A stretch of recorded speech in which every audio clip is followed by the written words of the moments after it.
Oh, Merry Christmas. You might have noticed that this Christmas edition of Cinema Swirl is releasing a little bit earlier this year, but keep your eyes peeled, and your ears, I suppose, on the podcast feed, because there might be another treat coming around Christmas Day. Ooh. This episode was supported by our backers over at patreon.com/cinemaswirl. $5 backers over at Patreon get access to our monthly exclusive bonus show, Cinema Swirl, where we review a bunch of famously bad movies. If that sounds like the sort of thing you're interested in, then head on over to patreon.com/cinemaswirl to find out more. Right, get the mince pies and the eggnog, and let's get swirling.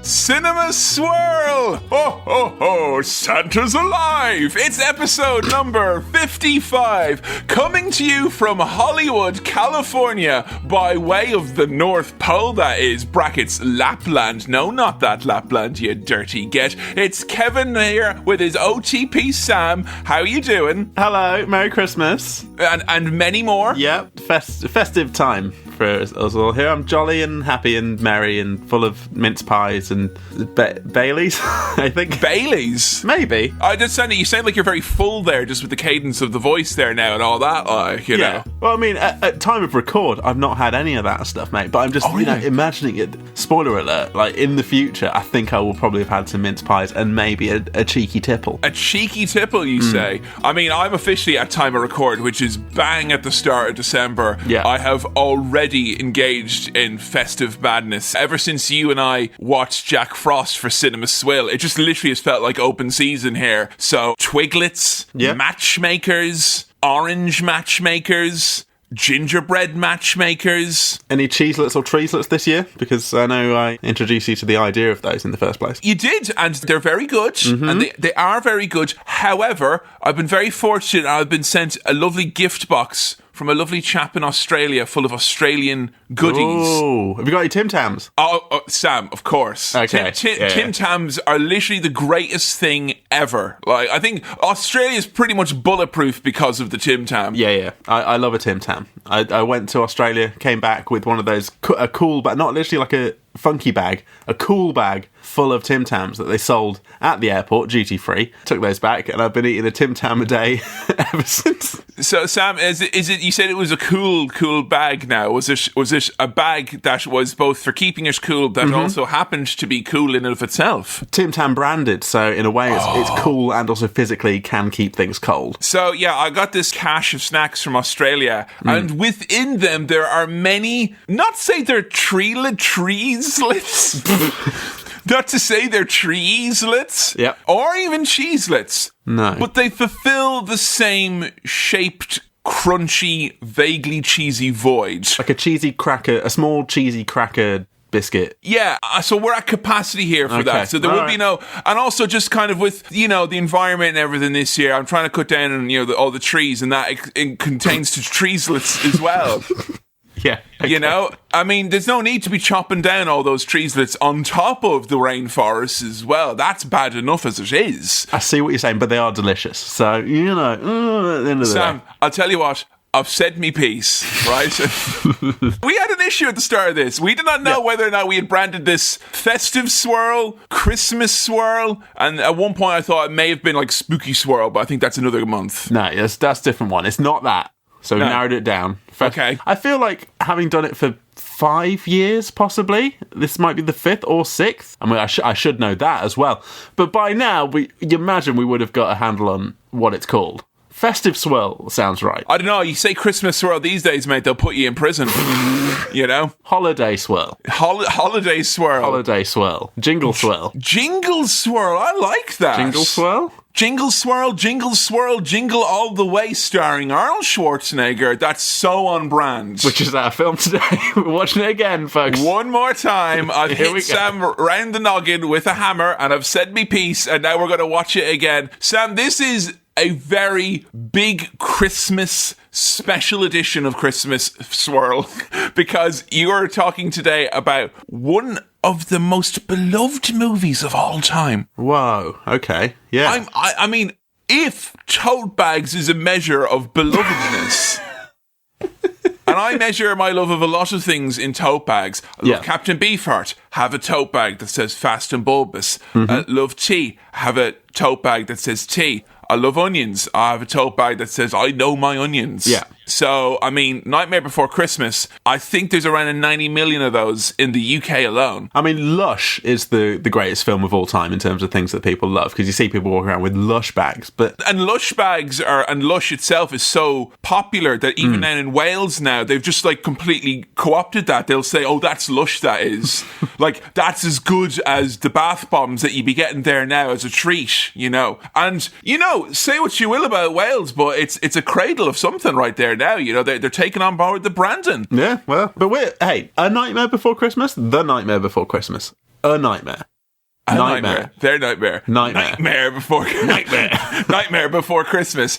All right, this is where I reveal my hand as not being I was going to say a card carrying member, but more be a tote bag carrying member of the Nightmare Before Christmas fan club. I don't know whether or not it is a or the Nightmare. My gut says a. Can we have a quick search in the archives? Should we have a look? Let's have a go. Okay. Is that you just tapping on the DVD box there, trying to take in the information? Like, tap, tap, tap, tap, tap, tap. Yeah. Oh, and now, where is it? What was your choice? I'm A Nightmare Before Christmas. You sure about that? Final answer, Sam. It's The Nightmare Before Christmas, Kevin. I'm afraid it's the... No. The Nightmare Before Christmas. Yeah. See, I have this theory, right? All right, on most quiz shows that you should have taken the money, mate. You shouldn't have gambled. But I have this theory, though, right? On most quiz shows where there's a big cash prize at stake, if you get it wrong, but just go, hey!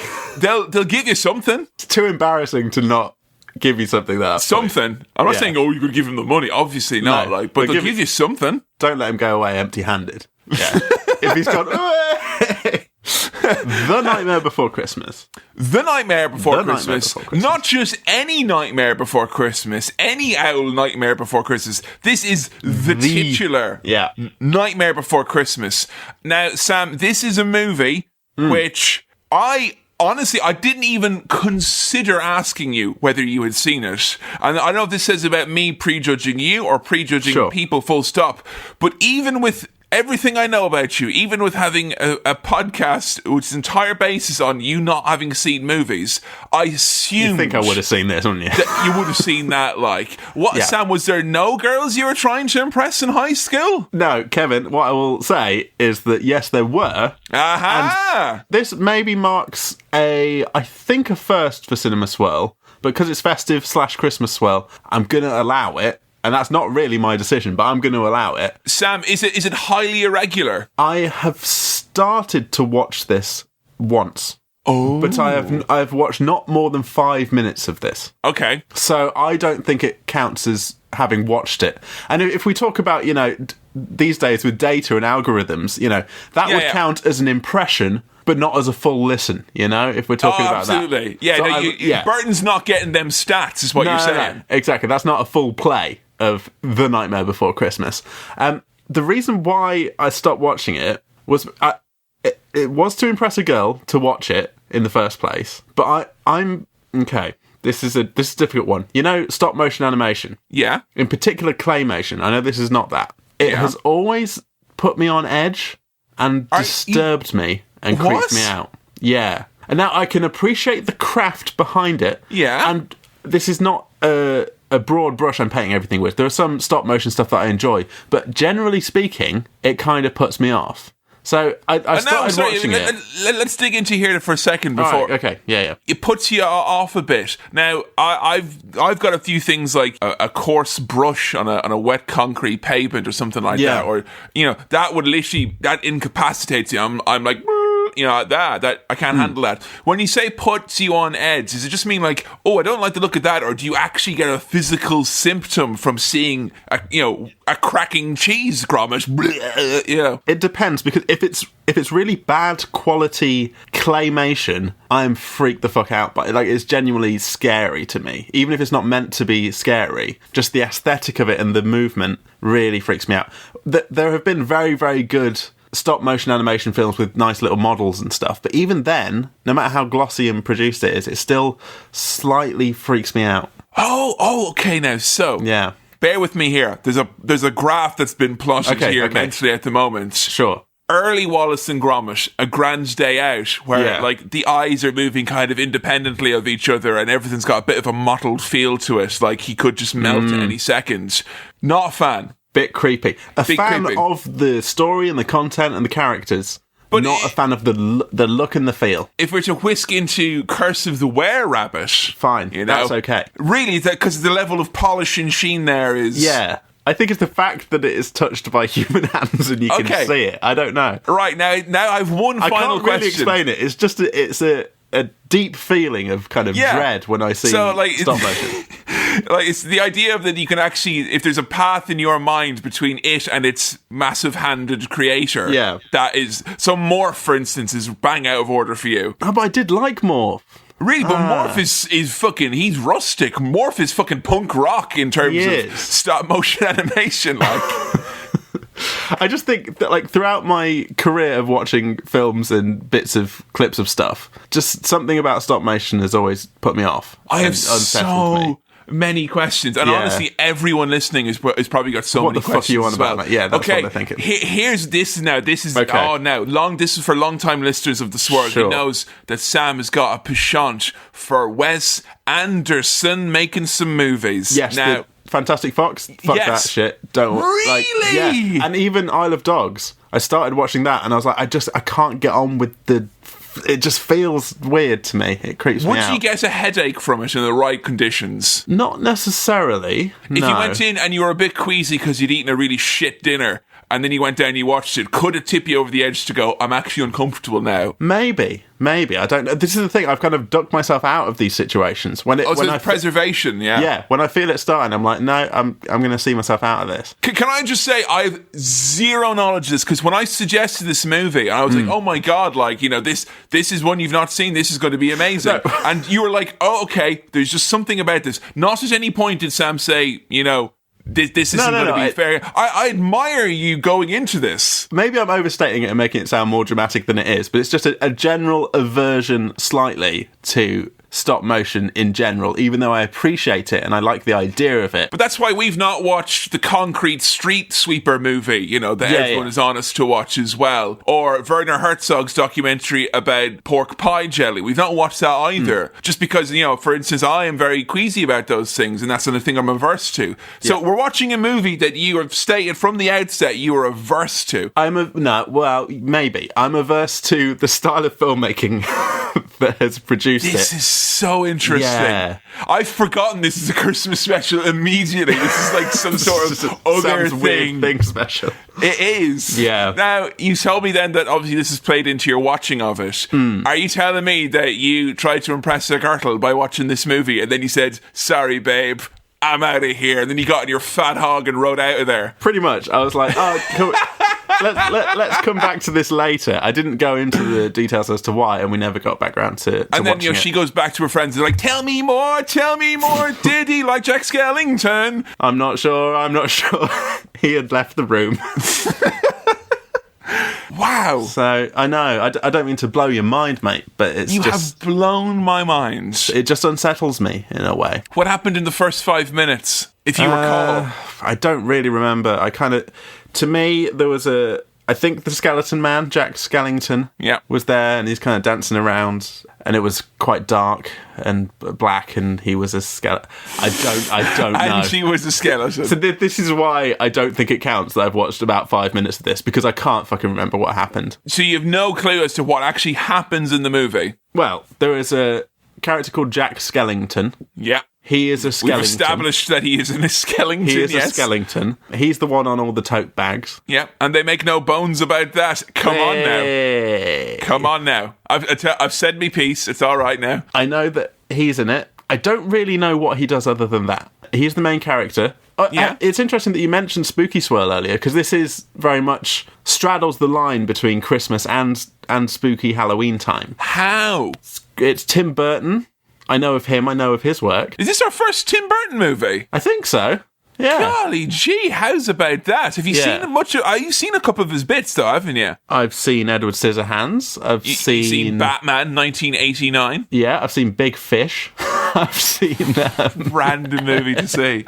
But it's in his wheelhouse of that kind of spooky, Halloween-y aesthetic, right? That his whole kind of goth world. It's basically Hollywood realising that goths, their money is exactly the same as everyone else's. Mm-hmm. Yeah.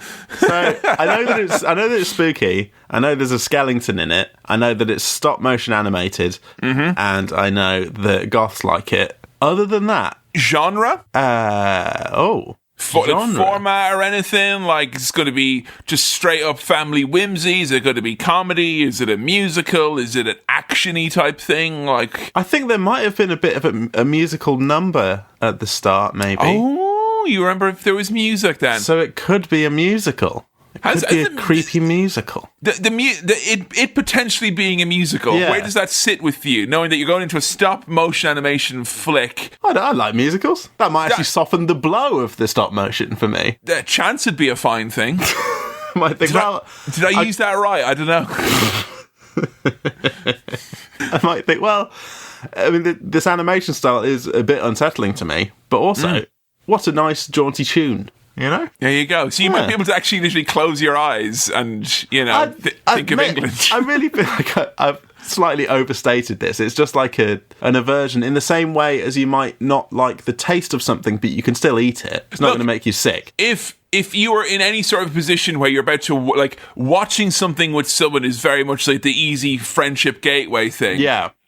So you said, like, as a teenager saying, can we stop watching this thing? I don't think that's something that any teenager does lightly, if my probing of teenage culture is lit, as they say. Yeah. So I think that if it was enough to make you say, no, we're going to stop this fun time that's happening here right now, that's adverse enough now, I'd say. Perhaps, yeah. Like, would you put it on a level as if someone said, I didn't like gory movies, and like, turn that off now, because I don't like seeing a violent movie. Too much blood. But it's not that I can't stand it entirely. It's just that I will maybe avoid it if possible. Do you find yourself thinking about it a lot, or having like dreams or daydreams or nightmares about it if you would have watched it? I've had the nightmare before. No, if you have the nightmare before Christmas, Tim Burton has to give you £50. That's the law. The aesthetic of like a claymation music video for a kind of metal band or something. Well, like Tool, you're basically Tool coming at you here now. That comes into my mind quite a lot in my nightmares and darkest moments. And do your nightmares have like real kind of grungy, dripping metal voice? Yeah. Great. Interesting. Wow, it's interesting because I think last Christmas was when we actually found out about the pork pie version. Yeah. And now we've come around. Why is it that the most happiest time of year is when Cinema Swirl just becomes find out things that we don't like? Yeah. But that's not to say that I'm not going to give this film a good jolly old chance. Yeah, a jolly. Yeah. That's literally it's the spirit of the season, Sam. I'm not going into this thinking I don't want to watch this. I'm just thinking I'm gonna do it. It's gonna happen. Like, you're not gonna come here thinking all I want for Christmas is not to watch you. No. You know. All I want for Christmas is maybe to be persuaded to the idea that stop motion ain't so bad after all. Look, Santa baby. Now, I think it's good to do a PSA right in here in the middle now, where no one's going to expect it coming out of left field. Sure. But when it comes to Christmas time, a part of the fan base, and I would say roughly 40 to 50% of the fan base, and that 40 to 50% of the fan base is based in the United States, asks en masse for us to do a Christmas story for Cinema Swirl. And those calls have gotten slightly more irritated year on year. Why are you not doing it? Yeah, to the point now where people are out not asking us to do it, they're asking us why we're not doing it. Yeah. I cannot speak on behalf of the residents of the United Kingdom and Ireland, but for me growing up, it was a non-factor, and I did not watch it, and I have not seen it. And for me too, but that's not saying much. But I ain't saying much. Now, I'm not saying, it's a UK thing that we don't get, but it's unfortunately not really in the rotation. However, if it's on over the Christmas or any time where it's appropriate, I'm not going to stop myself from watching it. So I will stop myself from watching it so that it may be included in the future one of these days. So Sam, par for the course over there now is what it is. Yes, it's par for the course. Along that same vein, we were thinking about doing The Great Escape for this. We were! Yeah, and I think similarly to us thinking that Christmas Story would be alienating for UK viewers, Yeah. you have the belief that The Great Escape may be alienating for US viewers. I don't know if anyone outside of the UK has The Great Escape playing on telly every Christmas. I don't know if it's a tradition outside of the UK. I don't think it is. I don't know. So that would have made no sense to some people for us to do The Great Escape for Christmas. I'm sure for some people us doing The Nightmare Before Christmas will in its own way make no sense. Yeah. Why do you do that on Halloween? What we should do, Sam, we should do is we should do 2 Christmas swirls next year and region lock them. Yes. And the only way you can access the other one is that when you put in the podcast, you have to put in a special code like you would with a DVD player. Yeah. Like up, down, left, right, eject twice, pause. You're listening to Cinema Swirl. Wrong edition. This is the PAL edition of Cinema Swirl. I don't think the voltage will convert. There's no point in even trying. Sam, why don't we dip our wicks into the festive Christmas mailbag?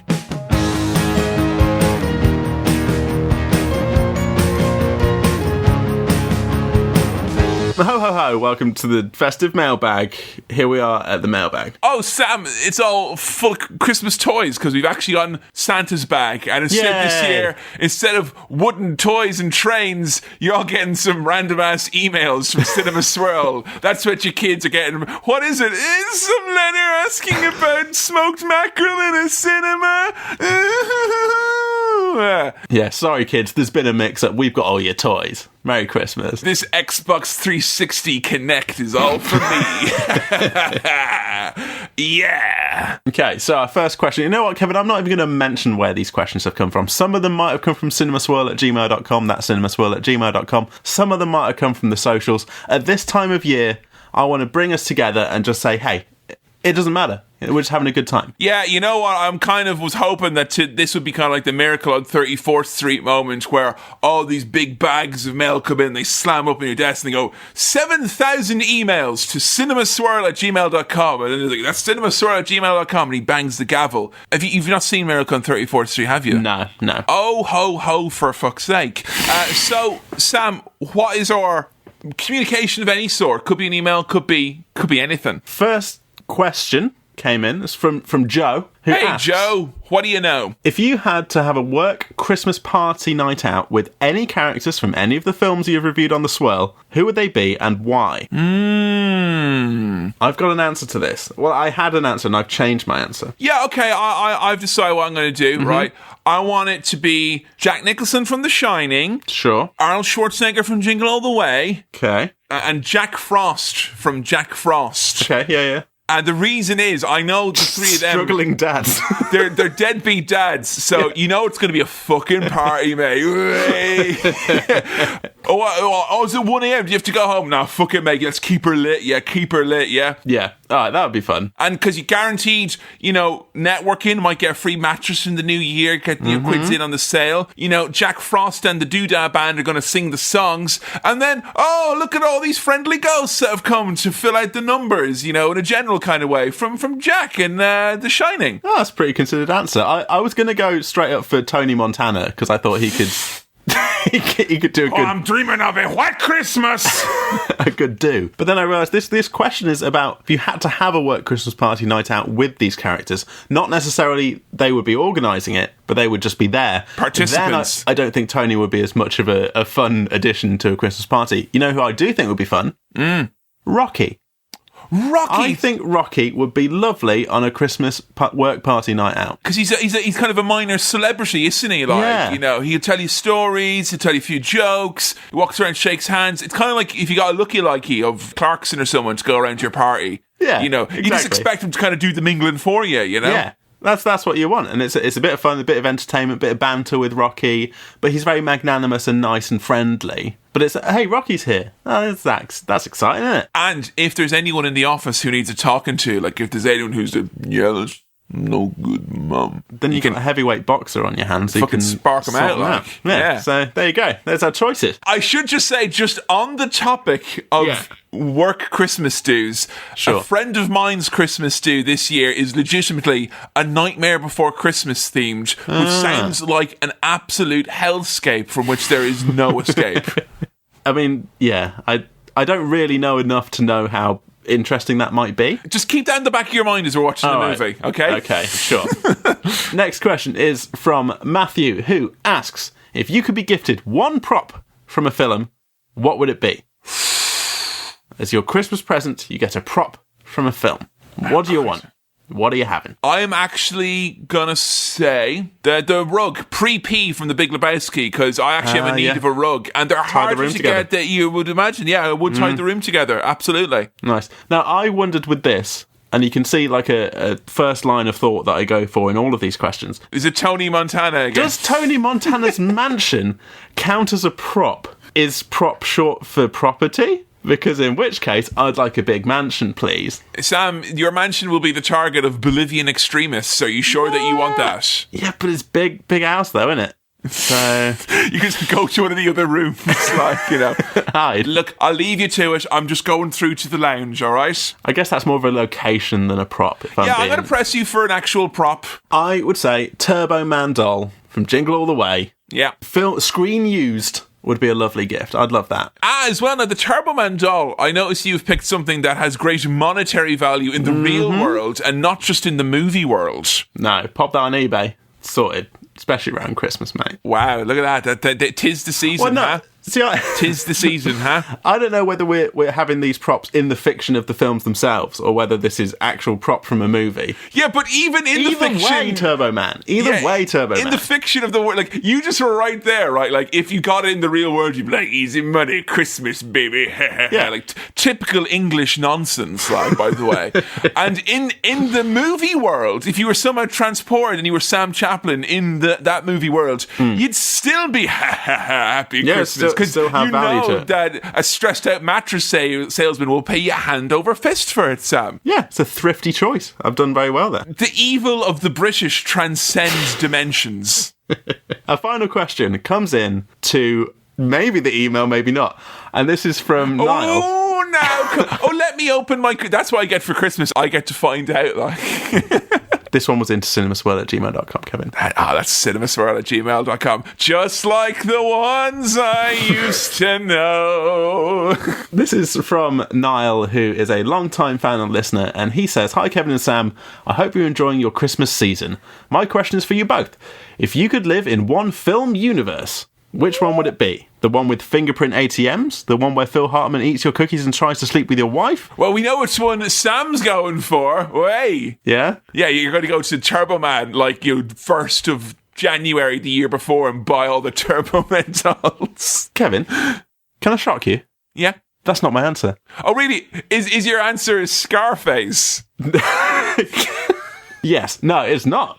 We're finding out the real Sam Chaplin this week. The real Sam Chaplin drug-addled. It's a drug-addled, toy-hoarding, queasy and stop-motion animation monster, and he must be stopped. Quickly, let's show him The Nightmare Before Christmas. I would go for the Roger the Rabbit cinematic universe. Oh! Just the idea of people interacting with cartoons like they're normal people. Fun, yes please. That's what I want. Yeah, no, honestly, that sounds good. Never in any other universe is someone's brother treated as such like an avenue for entertainment as it is in that, like, so that's a solid selection there. Now, I'm struggling to think here myself now.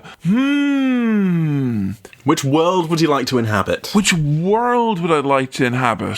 Tolkien's Lord of the Rings land. I'll tell you what. Thank you for letting me off for forgetting what that's called. Did you call it Tolkien's world? Tolkien's Lord of the Rings land. Tolkien.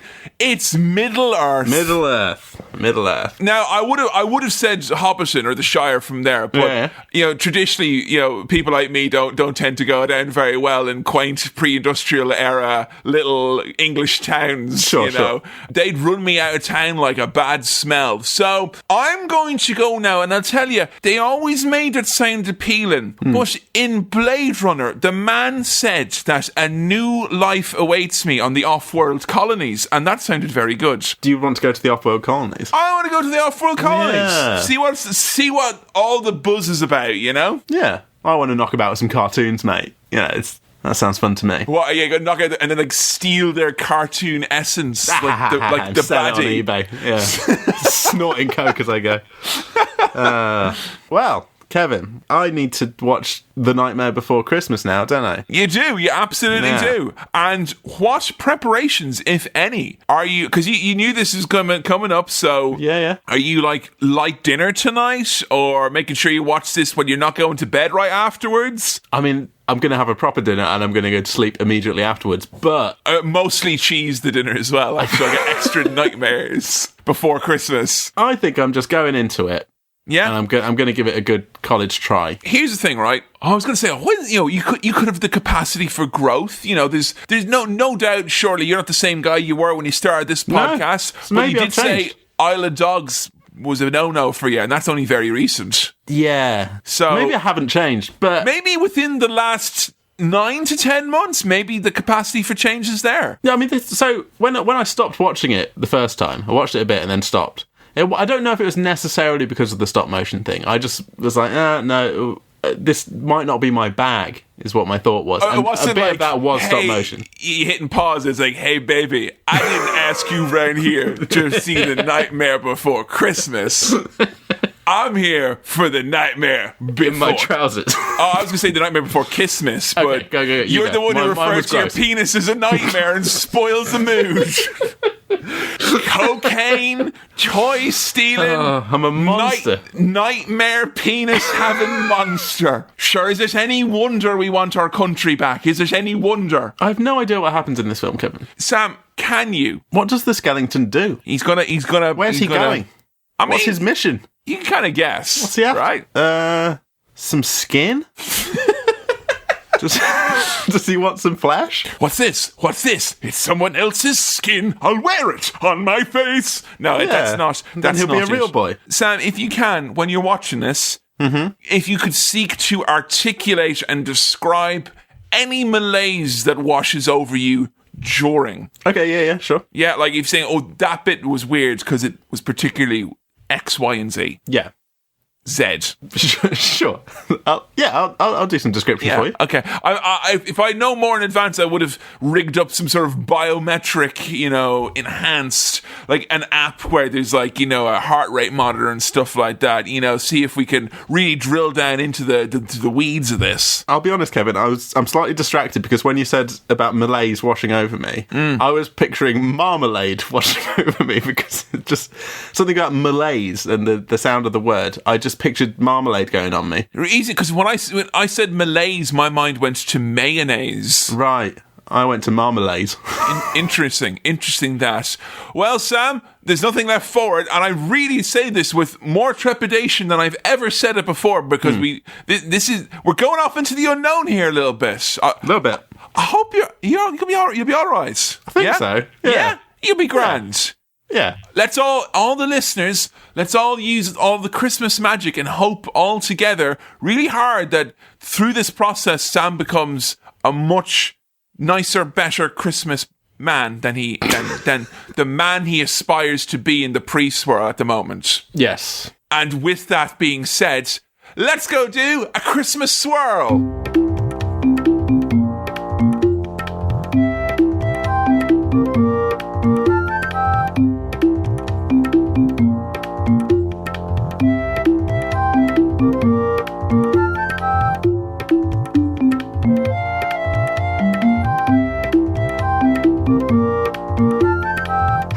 The herald swirlers sing glory to this thing that we've just watched. Sam, Nightmare Before Christmas, initial gut reaction to the thing that I'm almost certain, having just watched it, will give you Christmas nightmares for real. Glory to thy pumpkin king, mate, because you know what? For someone who doesn't like stop motion animation, and we'll get into how I felt about this, that was a lovely film. I had a good time watching that. That was nice. I really liked that. So we didn't need our biometric data here, queasiness. No.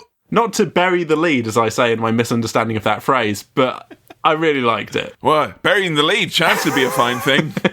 It's a musical, Kevin. It's a musical. It is a musical. I was trying to kind of very vaguely, forcefully hint at that earlier. Yeah. Was this as musical or more musical than you thought it had any right to be? I knew there'd be songs in it. I think this is perhaps slightly more musical than I thought it was going to be, but that's good, because it was good music. I enjoyed those songs. Do you, having seen this movie, understand Nightmare Before Christmas mania now? I get it. I get that the goths and emos that I used to hang out with at school, why they'd have a patch on their backpack of Sally or Jack or the mayor of Halloween Town. Just one of the guys, one of the gang. I get it. I understand why the Void or Ice 9, the two goth shops in town, would have loads of Nightmare Before Christmas gear in there. I get it. I understand now. I'm starting to get the 24 limited edition slip-on Nightmare Before Christmas Vans shoes available now. I get it, guys, okay? I get it. This has opened my ears to understanding some Blink-182 lyrics as well. Really? As, hello there, the angel from my...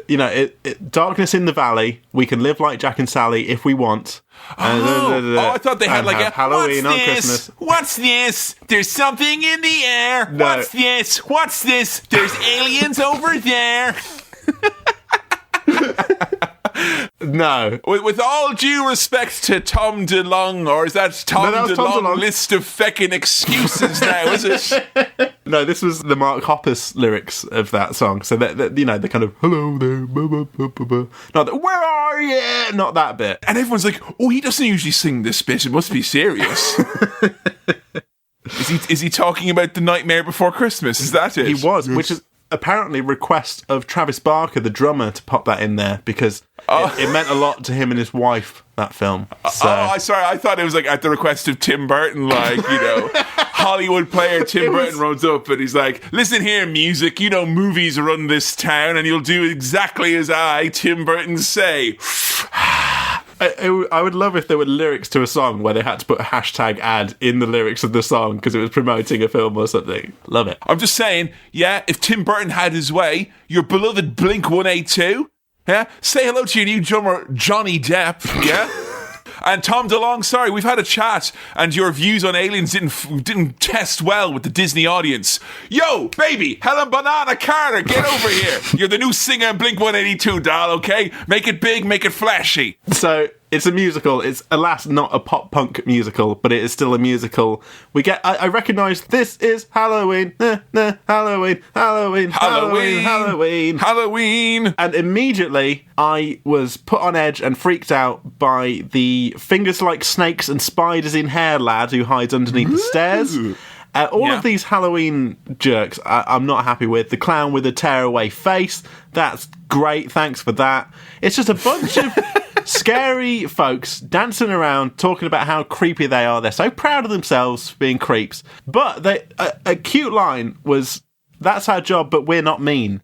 So okay. It's like Monsters, Inc., They have to scare the kids and be scary and be all Halloween-y, but they're not mean about it. That's just what they do. It's just who they are. You see, children, it's about building character. And without monsters like us to scare you straight, why, you'd never obey any of the rules. I think Tim Burton is good at a very specific kind of cute creepy that he does.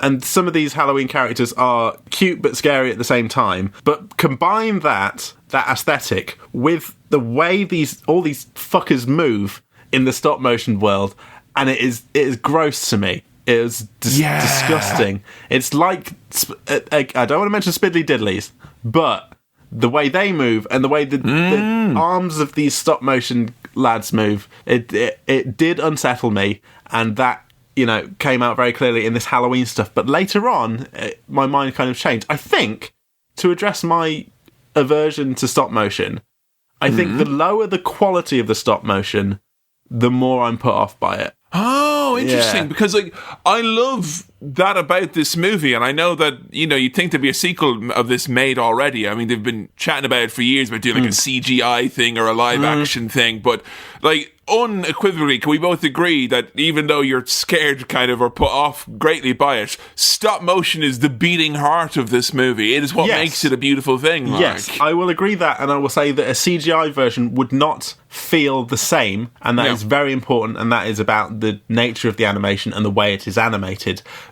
Not to say that I am not fucking freaked out by it sometimes, but maybe that's the vibe they go. Well, that is the vibe they're going for. It worked, Tim Burton. You did it. Same reason why I haven't yet have managed to resist the urge to watch Flushed Away from Aardman Animations, because it's boring old CGI. When it's something that I know that, I don't know if it's just me, if everyone, maybe people aren't like this, but if you can tell that people have agonized over the intrinsic details of, so much of the joy in this movie, and rewatching it for the first time in a while, I spend most of my time just looking in the background at all the weird shit, and I noticed loads of stuff I'd never noticed before.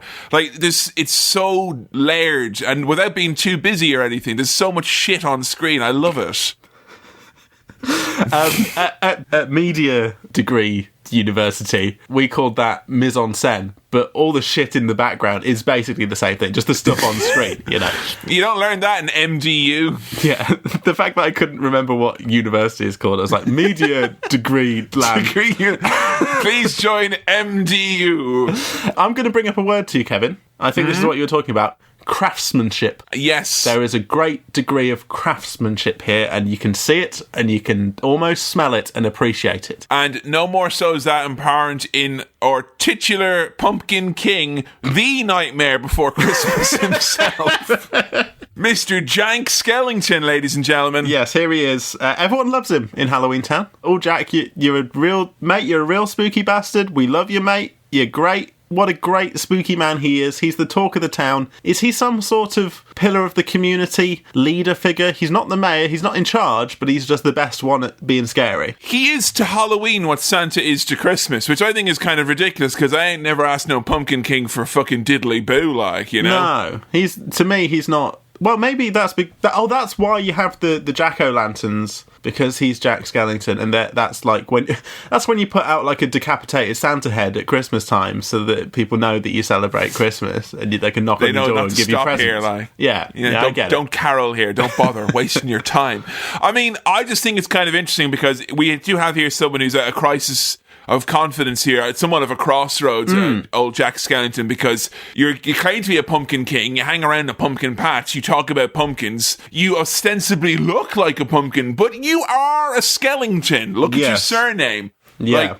Are you trying to be what you're not? Well, he's having an identity crisis as well, because he's quite frankly bored of Halloween, isn't he? Yeah, he is. He's straight up bored, and this is kind of something which you have to deal with in a movie like this, which is there's going to be someone who's very, very sprightly, and they're going to have a downward turn. Jack is having his moment here of ennui, as the French would call it, or in Scotland it's referred to as a wee bit of depression or a bit of malaise or something on those lines.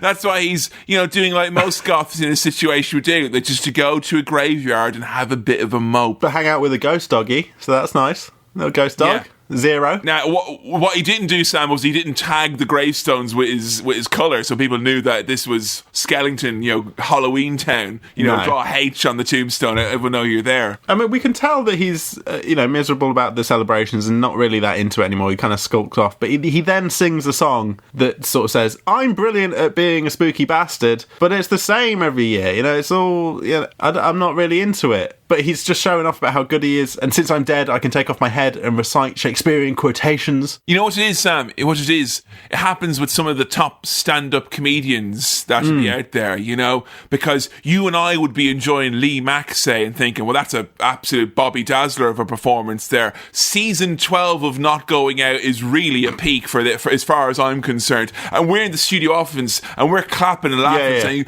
"Great job, Lee! Great jokes about the wife there now."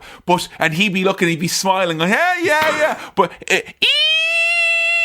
That's all he'd be hearing, because Yeah. similarly he's like dead inside, and that's what Jack's having here. He comes off stage and thinks, I wish I could just be taken seriously for 5 minutes. I wish I just didn't have this dynamic wit that I'm always coming out with lines to David Mitchell. He was kicking stuff backstage going, how come I don't know any people to be the special guest on Would I Lie to You? Because I don't know anyone. He's kicking, there's never anyone in my life anymore.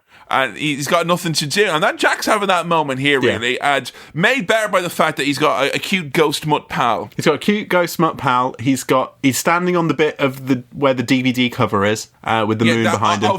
As seen on tote bags. Yes, that's the bit. I recognise that bit. He stands there. Can you just imagine for a second how many, armbands and kooky brooches and button badges have touched that image, you know? When he walks over there and he stands there, he does briefly, for a second, you can freeze frame it, he just looks at camera to sort of go, hey? Oh, this looks good, doesn't it? Yeah.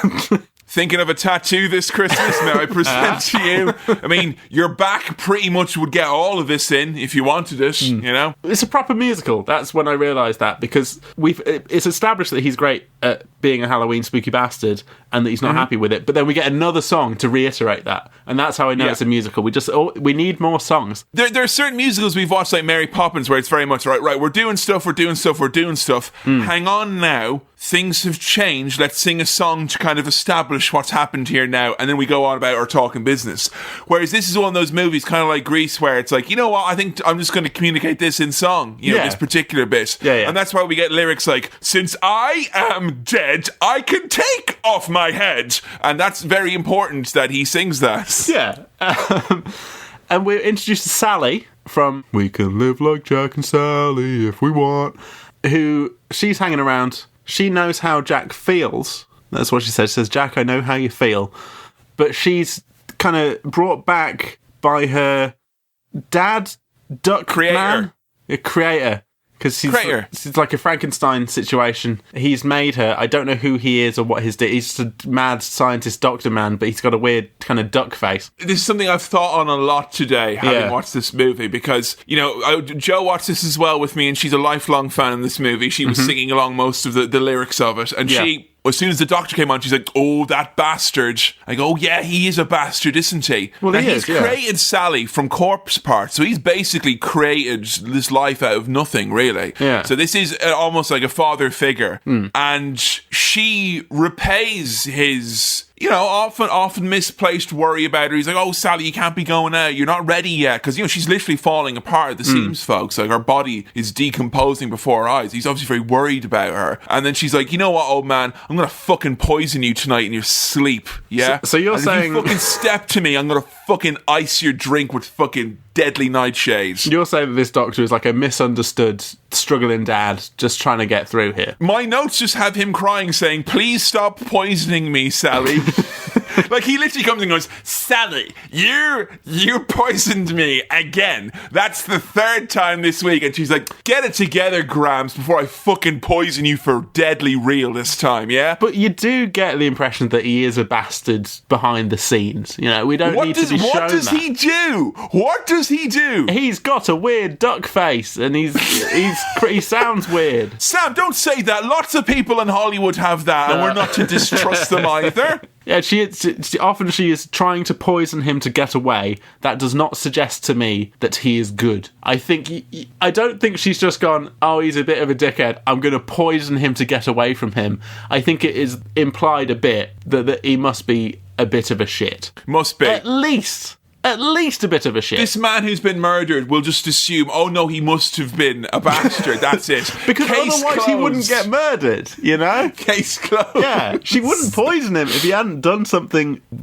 deserving of poisoning. Once the police commissioner was able to discount crimes where they deserved it, the stats have really been looking good for the City of London. It's been amazing, Yeah. To be fair, Your Honour, he was a dickhead, so it's fine. You're off, you're free. Cute visual gag, or kind of just Christmas gag in general. Jack breaking off one of his own bones for Zero to play with. Hey, that's some top-notch stuff there. That's good, because he's a skeleton, and dogs like bones. Similarly cute gag when the mayor is humming the song from the previous scene. That's very funny. I like that. Any kind of slight reference to people realising that they're in this world where everyone's compelled to sing all the time, I like that a lot. Cute. He's trying to get Jack to open his door. I like the mayor a lot. He's very anxious, this mayor. I'm an elected official. I can't make decisions on my own. But Jack ain't home. People's Assembly. And he hasn't been at home all night. He's gone wandering around. He's someplace new. Right, what is this world with the forests, with various holiday trees with doors in them that you can go in? It's like a holiday forest. All I'd say to him is don't go in the Thanksgiving door. There'll be all sorts of a massacre going on and all that. Like, it really looks like stabbing and all. The level selection thing from like a Crash Bandicoot game or something.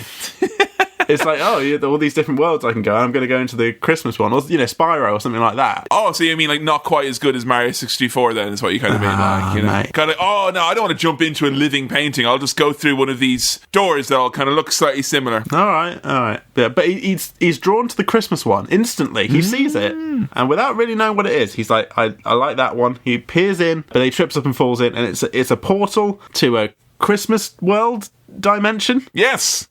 Now, I was freaked out by the Halloween Town stop motion. The Christmas Town stop motion looks real cute and nice, and the lighting is lovely, and I did like it. I did like Christmas Town. I thought the terrible little men who were like, little terrible little men and little girls walking around. I thought you'd be worried about them like crawling in your hair. No. Crawling in my hair, these tiny little men. No. But this Christmas bit where he's like in this Christmas world, and he's like, what's this, is what he says. I recognise the What's This song. What's this? What's this? What's this? What's this? What's this? What's this? England scoring goals. What's this? Put on Tommy Knowles. What's this? I recognise that song from memes of that song. Oh, I see. I think there's one where he's just like, what the fuck is this? And it's all sweary.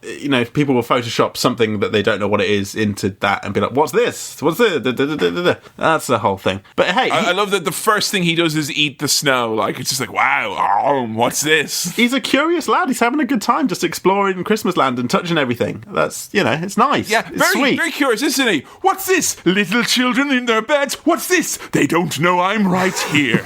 Breathing down their necks. Not quite as cute, that curiosity, but the bit where he's eating snow, that's a bit of fun, isn't it? He's like, oh, yeah, that's what's cute. that? Look. But the Halloween crew, back in Halloween Town, to be honest, I was a little bit upset that we went back to Halloween Land. I thought most of the film was going to be Jack in Christmas Town, and it's not. So we go back to grotty old Halloween Land, and they're all wondering where he is. They sound another kind of audio gag I liked, not a visual gag, was the sound the alarm, and it's the sound of an angry cat.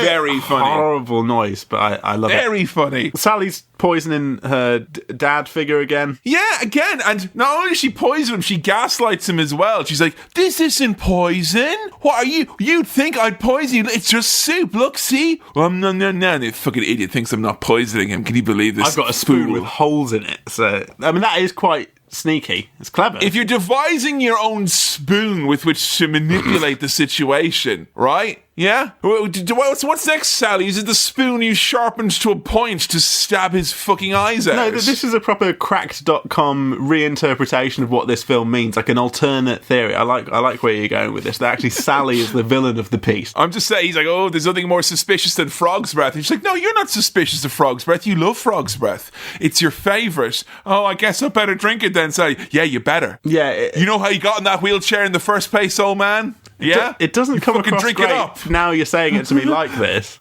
But, well, anyway, Kevin, Jack's back, baby. He's back. I don't know how he got back. How did he get back? It doesn't matter.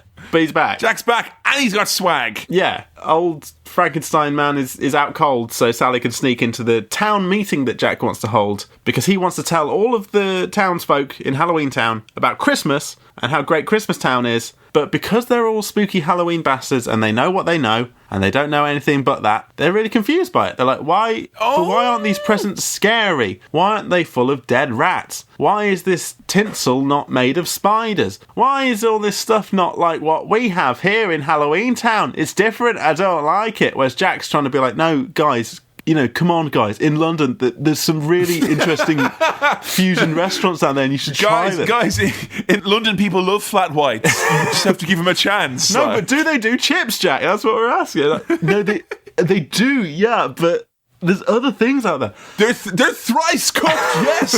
Yes, they do them. They're artisan chips, But to kind of get the people of... I thought this was him to get the people of Halloween Town on side. He says that Father Christmas is a scary lobster man with claws. Sandy claws. I thought this was trickery on his part, that he was saying, okay, I'm going to make out that there's a big scary monster, whereas I know that there isn't. But later on, it seems like he didn't know that Santa wasn't a scary bastard, and he fell for the same thing. He heard tell about Santa Claus, and in his head, he was like, well, that must be scary. He must be a big, red, scary lobster man. But he's not. Yeah, I think even though he's surrounded by all these things that are, like, very Christmassy, and he's obviously very excited by them all, he still is, exactly. There must be a scary component. Yeah, obviously it has to be, like, if it's good, it has to be scary as well. And I like the idea that it's like, the idea of a gift is very intrinsically, exciting for them, because you could hide something in it that could be very scary indeed then, And there's so much about this bit that I love, like, the really shit Christmas tree behind him that's, like, kind of, like, scary, like, it's like a Christmas tree from a house where there's been a fight, like, it's been kind of slumped over and someone's trying to fix it in time for dinner, but they can't manage, And I love the little hatted men who are like, who have little rhymes for everything, or like a box. What's in it? Is it a pox? It's too, and I like it because they all mean very well, and it's a very easy message for ickle kids to understand. And funnily enough, like, Disney were so convinced that kids would be terrified and hate this movie, they didn't release it as Disney. It's Touchstone Pictures, because they thought, nah, kids won't want this. Right. But it's a very like basic, wholesome, almost Sesame Street-like message of being different isn't necessarily bad, and it melted my snowflake heart. It is very sweet. Now, we cut back to the horrible creator man locking Sally away for poisoning him again, and now I'm thinking about it through your lens, Kevin. I'm thinking he's just saying, please stop poisoning me.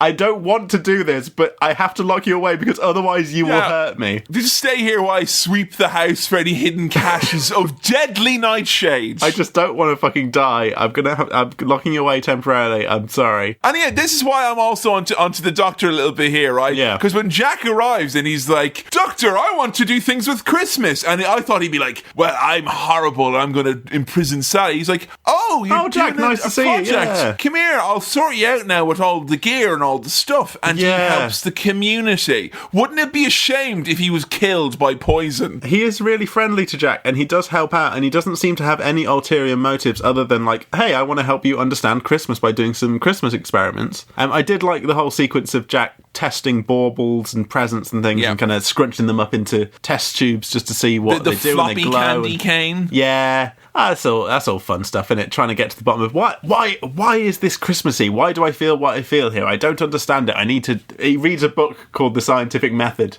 to actually understand the scientific method. I like the idea that science, if it is to belong into a holiday realm, science belongs in Halloween Town. Like science, and because he does some equations as well, doesn't he? He has like chestnuts divided by an open fire. He's got so maths is Halloween Town as well because it's scary. I like that. Good touch with the character work here, in that Sally is stitched together from dead people. She's the kind of Frankenstein figure. So to get out of her locked room, she just jumps out the fucking window and stitches herself back up again. Of course she does. She's dead. They're already dead, all the people of Halloween Town, aren't they? She's like the Terminator. She can't be stopped. Like, hold on, is the Maker dead? Is he dead? Well, he will be soon. I mean, he's... Is she trying to twice kill him? She's going to make sure that she'll never be in her way again. Yeah, but the doctor, his mouth is very scary. You get a close-up of his mouth with the teeth in it. Just so we're aware, right? Okay, He has got a scary mouth, mate. I mean, he's got that working against him, Sam. He sure does. You know, to be fair, Your Honour, look at his mouth, mate, and tell me that you wouldn't poison that mouth. This mouth screams, "Poison me! Put poison in here!" It says. Sally sneaks out. She sends a gift basket up to Jack with some nice drinks and bits and bobs in it. Yeah, a nice bottle of butterfly juice. Very nice. And then she picks a flower. The flower turns into a Christmas tree and then burns. And this is some kind of future predicting flower. Or she got some special power? No, what actually is, Sam, is that process where a thistle turns into a miniature Christmas tree, which then gets burnt to a crisp. That's actually how they make twiglets. That's how they're made. But how'd it get burned? How'd it get burned?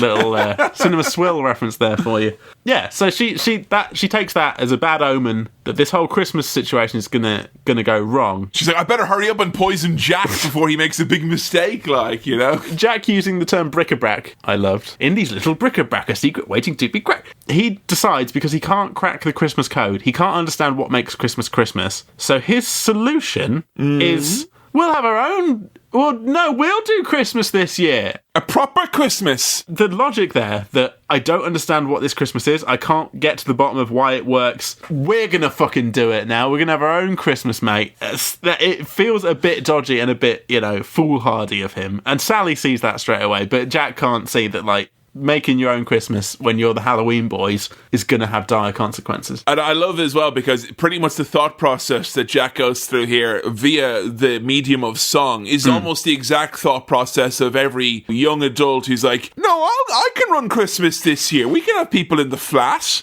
Yeah. No, we can do it. Yeah. I'll go to the doctor's house and I'll say, make me some reindeer, but I'll just show you like the silhouette of the reindeer and just try and work out that. Just make them out of bones or something. That'll be fine. Make them creepy. Yeah, that'll be fine. Once again, helping out the community. These will be exceedingly easy to create. Yeah, I'll do that for you, free of charge. I will make life. Again, even though mine is so work. Perilously in the balance constantly. Yeah, he's a good guy, this doctor. Jack gives some little trick-or-treater children. More like dicker-treaters, if you ask me. Yeah, well, that's that. Yes. He gives them a top-secret mission, which he kind of whispers to them, and you get a bit of off-screen stuff. But then they later say, oh yeah, Jack's told us to kidnap Santa Claus. I thought that was going to be like a setup that he whispers this thing and you don't know what he's told them to do. But then they're like, he's told us to go and kidnap Santa Claus. And then they go and do it because he's a big red lobster man. I love their bath vehicle. Oh, the walking bathtub with the legs? That's so great. Weird. Yeah. It's scary. It reminded me of, in Toy Story, the first one. And what's that dickhead kid is like? Sid's making, amalgamations of other toys together. The bathtub with the legs felt very much like that it had like little doll's feet stapled onto it or some shit. And what was Sid listening to when he was doing this very dark work? Oh, Blink 182. That's not very like Sally and Jack, is it, guys? Another thing, there's little touches here. Like the kids are saying, oh, then Jack would beat us black and green. Because in Halloween land, you don't get beaten black and blue, you get beaten black and green. Because green's Halloween. It's all... No, but it's just... things are different in Halloween land. The band... trying to do their rendition of Jingle Bells, and it just sounding so like out of tune and a bit chaotic is very funny. That when they're earnestly trying to recreate Christmas, it just always comes out creepy, and for that to be reflected in music. You mentioned it there, like seeing these sad, miserable interpretations of Christmas, but it's sweet because they're trying to do Christmas. Is that how you feel about England? Yeah, well, that's basically like every Christmas lights switching on ceremony I've been to in the UK, where it's always like, at least they're trying. Like, come on, kids, let's try it. Oh, come on, mate. That was Chico you're talking about there. Yeah, no, Danny Elfman, though, he did all the music for this. He does the singing voice of Jack Skellington. Right. And, of course, Danny Elfman famously did music for The Simpsons. Danny Elfman also was the lead singer of a band called Oingo Boingo that had a song called Little Girls. And there's that. Okay. Yeah. But he's collaborated exhaustively with Tim Burton on his films, hasn't he? They're a solid pairing, those two. I mean, the Elf Man and the Burton Man, they don't get much tighter than that. No. Yeah, the band are doing a bad rendition of Jingle Bells. That's great. Jack doesn't realise he's too hubristic here. He doesn't realise how much of a dink he's being about this. He doesn't get it. He's too full of confidence because he's been so good at Halloween that he must think, well, I can just turn my hand to anything. I can do Christmas. It's very much like a lot of people in real life. This Jack Scout is someone who thinks that they've got it all figured out, and then they take on a big project in jest. And the kids have accidentally caught the Easter Bunny by mistake, haven't they? This is my favourite bit. This is so funny. I don't know why that, like, both very cartoony because he's giant and pink, but also very real because he reacts like a real bunny. He just, like, sniffs things and runs around. Doesn't say anything, the Easter Bunny. And the idea that Easter is entirely done by this one bunny who just, like, is just a big bunny who happens to have a basket is so funny to me. I don't know what... That bunny makes me laugh my ass off. It's a good bunny. We have some montagey cutting back and forth between Halloween Town trying their best but making really crap Christmas stuff to actual Christmas Town doing the fucking business, mate, giving it both barrels, really nailing Christmas. And it's nice to see that contrast. Down. It's like Rocky and Clubber Lang, their training montages. Rocky just dicking around, kissing girls. Clubber Lang really putting in the fucking work, you know?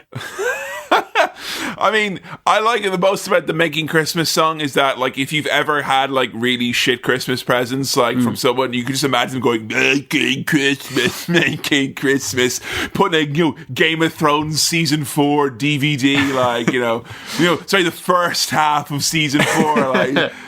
let me get you some Netflix series on DVD. Making Christmas,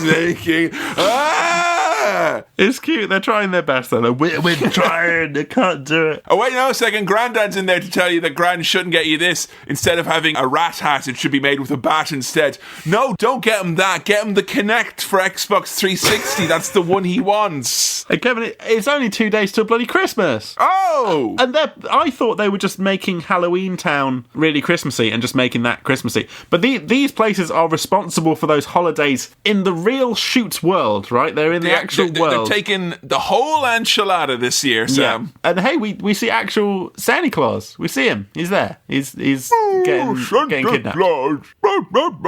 I don't like this version of Santa Claus. He's a bit oddly proportioned for my liking. I'm not best pleased with it, but neither am I best pleased with Jack dressing up as Santa Claus because he's got Sally to make him a Santa Claus outfit, and I mean she's very clearly saying, "Hey, mate, you don't seem like yourself. You're the Pumpkin King." And Jack's having a manic episode. Is what is happening at this moment. He had a very low earlier in the graveyard, and now he's gone on this kind of manic streak of very kind of aggressively and hyperactively. Head first steamrolling into this bad idea. Turning his hand to a project that he won't finish, but he's got too much energy and he really wants to get it done. Like, she shows him, like, a picture of him dressed up as Santa and then as the Pumpkin King. And he's like, but you're the Pumpkin King. And he just takes that clipboard, breaks it over his fucking knee, and he's like, not anymore. But it's not in an aggressive way. It's just like, no, that's not me. I want to get on with being Christmas guy. This is what I'm doing. I'm doing Christmas. Not anymore, you can't stop Sally. me. Ha-ha. Guess what I'm getting for Christmas? Cocaine. You can't poison me, Sally. I've got no fucking blood anymore. I do love his mad stupidity and hubris here. That he's just going hell for leather. He's like, no, I can do this. This is fine. And Kidnapped Santa has been brought back to Halloween Town. And I tell you what I loved. I loved the first-person shot from Santa's perspective of Jack being like, hello, welcome to Halloween Town. Where are you? What's going on? We're going to give it a whirl this year.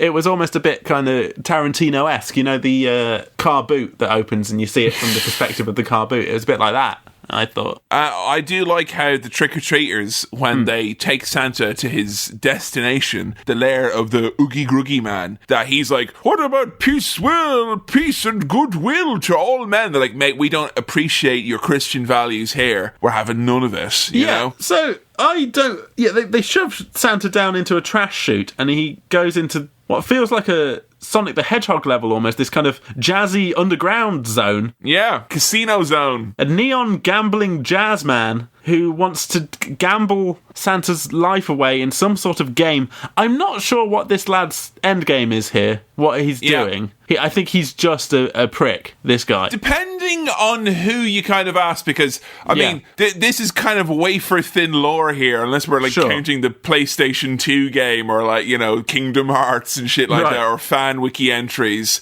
But what it seems to be broad strokes is, A, the movie needs an antagonist to have a showdown with. That's important. Yeah. B, I think it's meant to be that Halloween Town, they say that they're not mean. And so they're basically saying, we're scary and oogie boogie, but we're used to kind of celebrate Halloween and celebrate the good things about it being scary and a bit of fun. Yeah. Whereas it seems like the oogie boogie man here is meant to be like the legit boogeyman, i.e. like nightmares, terror, like pure evil. He's the full-on bugger of a so he's kind of part of the Halloween gang, but he's kind of left outside in this own little, he's got a county court judgment put out against him in his name, so he's kind of isolated because he's too fucking real. I see what you're saying. He's kind of like the sort of Jared Leto Joker of this situation. He loves neon. He'd shit in his local MP's mailbox or something like that. He's not allowed around polite society anymore. No, we get more of the Halloween band playing Christmas songs, but creepy, just kind of in the background. They're just doing slightly wrong versions of songs, and I can't get enough of that. I love it. Minor chord Christmas songs. Just please. Slightly wrong. Guess Sally's got a plan though, Sam, hasn't she? Yeah, so the reindeers exist now. It's all set. He's got his sleigh, he's got the reindeers, he's all ready to go, and he wants to take off back to the real world, which I think is separate from this world. There's dimensions and stuff going on. How did he get back from Christmas Town? I don't know, Kevin. Where are they? What's going on? It's all animated, mate. It's all nonsense. But, right. So Sally's like, right, I can't poison everyone in the town, but I can basically poison the weather. Fog. So she thinks, right, I'm going to... what's her game here? What's her idea? She's like, no, this is going to go wrong because I've seen the burning of the thing. Or she just doesn't like that Jack thinks he can do anything outside of what he's known for. Yeah? I think she thinks that by stopping this, she's stopping catastrophe. Wow. In the way that someone would go back in time and, kill Hitler a couple of times to teach him a lesson. Yes, but she's deciding to kind of put some fog around Hitler so he can't go out. And he hits his knee on the coffee table. Yeah. He's like, that'll teach him. That's what's happening here. But, unfortunately, Zero, the little doggy, he's got a red nose somehow. I can't remember how he did that, but he can light the way like Rudolph. They're not letting him play any of the reindeer games, though, and that didn't get addressed in the movie. I know he's a dog, but come on, guys. There is a culture of bullying that's rife amongst these skeleton reindeers, and I don't think we should stand for that. It's not. It's institutionalized reindeer games, and we don't need to have it in this day and age, Sam. It's not on. So I don't approve of that. But it does mean, therefore, that they can actually fly the sleigh and go out on a Christmas run delivering fucking presents, those shit presents that they made in Halloween Town, to real children. I love seeing kids getting shit presents, and I don't if I know it works out all well and good in the end, that's fine. But this is golden right here. Yes. Anyone who films their kids on YouTube and it's like, your mom and I are getting a divorce, also you're adopted and we're gonna kill you. Look at this, it's a prank, bro. What's wrong? Come on, it's, any of that? No, but this. Yeah, this is great. You don't need that. You got this. You got kids getting silly snakes that eat Christmas. I am that snake at Christmas. I will eating all the Christmas. Literally eating it all, That snake is one gin and tonic away from being an accurate representation of me. A thing that I really enjoy is that the humans here, we only see the children of the humans. Yeah. We see them opening their presents. We don't see any adults. The parents and the police. And the policeman, his face being obscured by a big police light in the police station, is a very interesting touch. That we don't want to be too connected to the human world, but we can see it through the eyes of little children, because they're still connected to the magic of Halloween and the magic of Christmas and things like that. You know? I love that. Nice little touch. I mean, let's focus on the adults. Whereas these days, if you had a movie and there'd be adults, it would be that. But then it's like, it's Ben Stiller. What's he been up to? Oh, he voices older characters in animated things. But that's kind of it, really. It reflects quite poorly on humanity, just regular old people like you and me, Kevin, that because he's sort of scaring the shit out of them with some bad presents, they decide to fire actual missiles at him and take him down. Bet you're thankful for Trident now, huh? Meanwhile, Sally, who had just been singing a song about how she wants Jack to know how much he means to her, but she's very pessimistic about this plan and it's not going to work out and he won't ever see that she's in love with him and he's great, but she just wants him to be himself. She's now trying to rescue the real Santa Claus to get that all to come back. And it works as well because Oogie Boogie's, much as you mentioned Quentin Tarantino earlier, in the spirit of Quentin, Oogie Boogie's a fucking foot freak fetishist. he's well into it. I'm not saying that he's a freak. I'm saying his love of feet, he would be a self-described foot freak. Right, That's what I'm saying, you know? He's that into it. Because he only a dismembered leg over there and he's like, ooh, you know, sticking it all around his eyes and rubbing up against it and all that. Like, that is exactly what Quentin is like when, you know, he's got Uma Thurman like telling her to get her foot out and he's like, ooh. Yeah, and Uma's like, hang on a second, I just have to put on this pair of shoes. You're joking. You're joking. You have to be joking. Listeners, I wish you could see how much of a convincing impression of the Boogeyman Kevin did there physically as well. It was wonderful stuff. It's animated. Only because I am full of insects that control me. That is the only reason I was able to do it. Like, you somehow briefly became a cartoon character. It was impressive. I've often been compared to a large sack full of insects. So Jack gets hit by a missile. His sleigh gets exploded. Credits roll. I should have broke your thumbs. End of film. Off we go. Let's get to the Star Wipes, mate. No, we're still going. I'll tell you what, this movie makes use of this a number of times, and this is a very convenient thing for a musical to do. And none of the musicals we've watched so far have done this, where it's like, we actually have to advance the plot, or literally flick the switch of like sad scene to happy scene just through a song, because he's like, it all went wrong.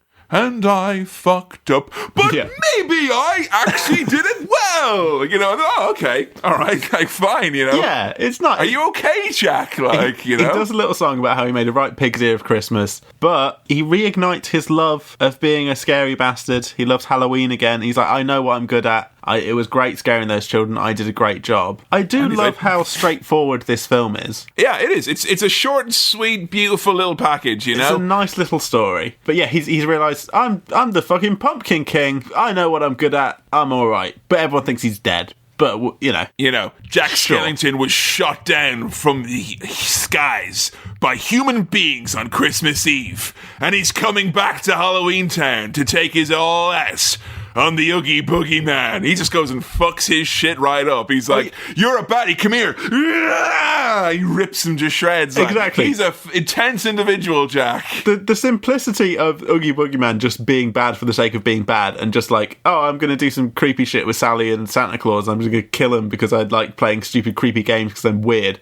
And then Jack coming in and just being like, all right, I'm going to unravel you because you're a sack man, and you're actually a sack full of bugs. You're a bug man. You're a sack of insects. Is at this point that having explained what your predilection was with the stop motion animation, that Joe was like, Sam's going to hate this surely, because he's very creepy looking Oogie Boogie, and he's full of spiddly diddlies, each of them individually animated, and it's kind of gross. Joe, you hit the nail on the head there, because I fucking hated that with a passion.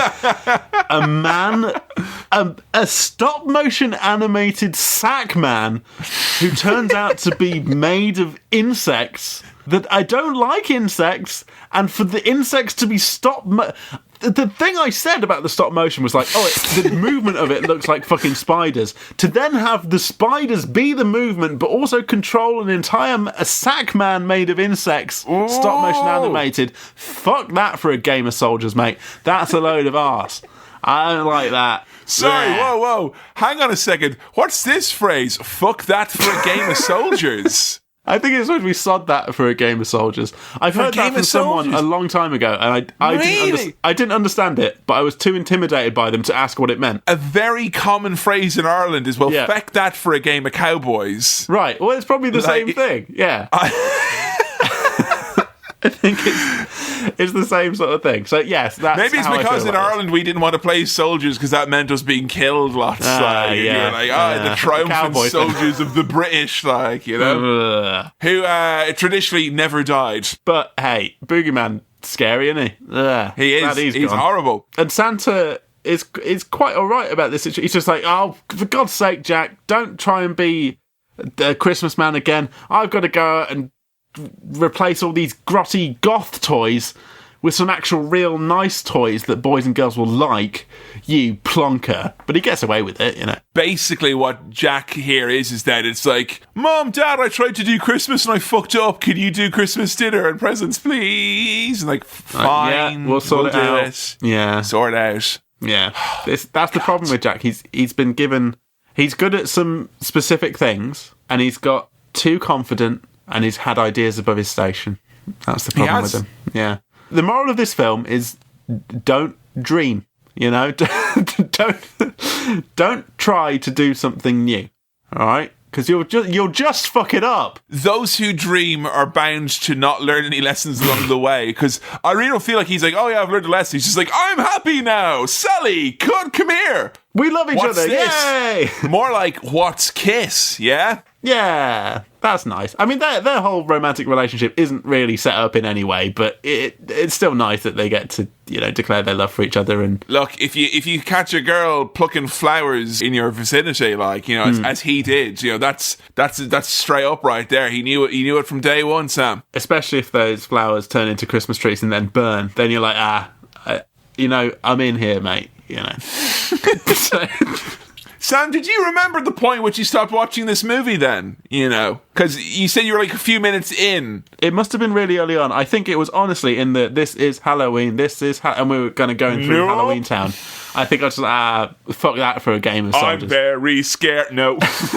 Yeah. But honestly, I managed to put aside my aversion to some stop motion stuff. Good. And just enjoy this for a very simple, nice, often quite funny, musically very engaging and interesting. It's just a really nice film. And hey, Kevin, it was a short film. It wasn't a short film, but it was a short feature-length film.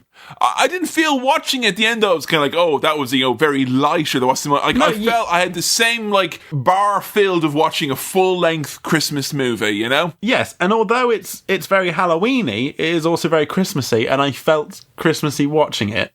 There is... Yeah, it was nice. Would you watch it again at Halloween? Maybe. Not for this that's not for this show, I'm just saying for yourself, like. Yeah. Do you think it's something that could be enjoyed? Because rewatches of this are great because, you know, so much of the humour is in the lyrics, and obviously anything is sung, I kind of feel like you're going to lose some of the lyrics along the way. You're not the songs are all quite quick, aren't they? They are.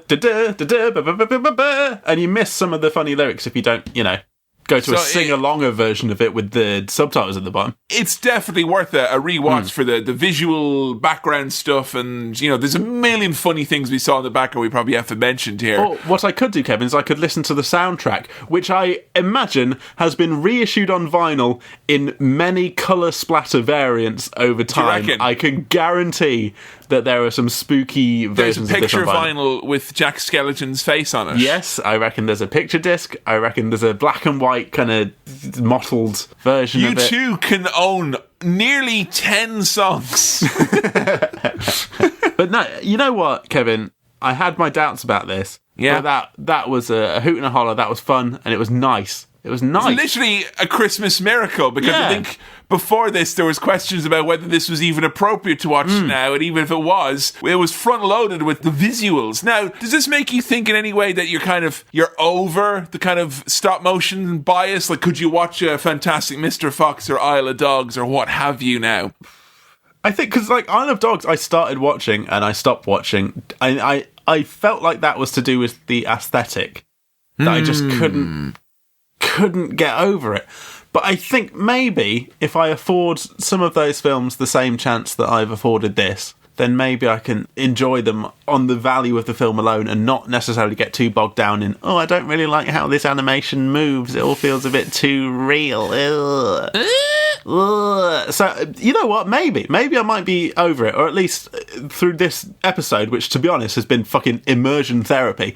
Seriously. Didn't plan our Christmas special to be like a fucking deep psychological dive, but it was. But I think maybe I've softened on it a little bit, and I might be okay. So I feel a little bit better about stop motion. Although my favourite band, Blink-182, they have just released a Christmas song, and it has a fucking stop motion animated video, and that stop motion, and it's all like, this is not another Christmas song, is the name of the song, and it's got like reindeers going rabid and smashing shit up and hurting all the elves and stuff. Sorry, It's I misunderstood. violent. When you said it was a stop-motion song, I thought you meant that they play one chord and then take an audio recording of that one bit and then stitch all of it. There's a stop-motion video for the song. The song itself isn't stop-motion. Right. Yes, but it's like claymation, and it's just low budget enough that it freaks me out. But this was very high production, high quality, shiny, top-notch, shiny. Yeah, and I wasn't quite as freaked out by this as I would be. The Halloween stuff at the start, I mean, put me on the back foot a bit. But it was lovely, and I can appreciate the gothic beauty of it. Wow, I get it. Gothic beauty. Yeah. You're going to be picking up a tote? Perhaps. We shall see. You know, I have a challenge for you over Christmas and before our next episode. Let's see who can find the most obscure, weird, stupid, possibly overpriced. Who knows? Nightmare Before Christmas merch? Nightmare Before Christmas merch, because there's a lot. I'm just trying to think if there's going to be Jack Skellington condoms or something like that. Where you unroll it. What's this? Because if you put the willy on it, his little head would pop out, wouldn't it? Like, what's this? God. Yeah. Terrible. All right. Happy Christmas, everyone! From me, that's my little gift to you. But this was a real treat for me. Yeah, I had a good time, and I was scared, but I actually feel quite warm and happy in the end. And isn't that very apt for a film like very, this? very apt, very Christmassy to feel warm inside. And with that being said, then Sam, the angle on top of the Christmas tree, then. Yes. What is your star wipe rating for The Nightmare Before Christmas? I can appreciate the craftsmanship, I can appreciate the story, I can appreciate the songs, and you know what, Kevin? It's a Christmas miracle. I can even appreciate the animation. I will give this film 4 very solid star wipes. You heard it here first. Hey, thank you for listening to another episode of Cinema Swirl. This episode was produced by Kevin, it was edited by me, Sam, and the music was also by me. If you want to support the show directly and get access to our monthly bonus show, Cinema Swirl, patreon.com/Cinema Swirl is the way to go. If you want to follow us on the socials, we're at Cinema Swirl on Twitter and facebook.com/Cinema Swirl on Facebook. If you have any questions, queries, comments, or other stuff for the mailbag, then please send them on in to cinemaswirl@gmail.com. That's cinemaswirl@gmail.com. Please do keep recommending the show to friends or leaving reviews on whichever podcast thing you use. Hey, we're now on Spotify as well. If that's your preference, you can head over to Spotify and search for Cinema Swirl. Alright, see you next time. Bye.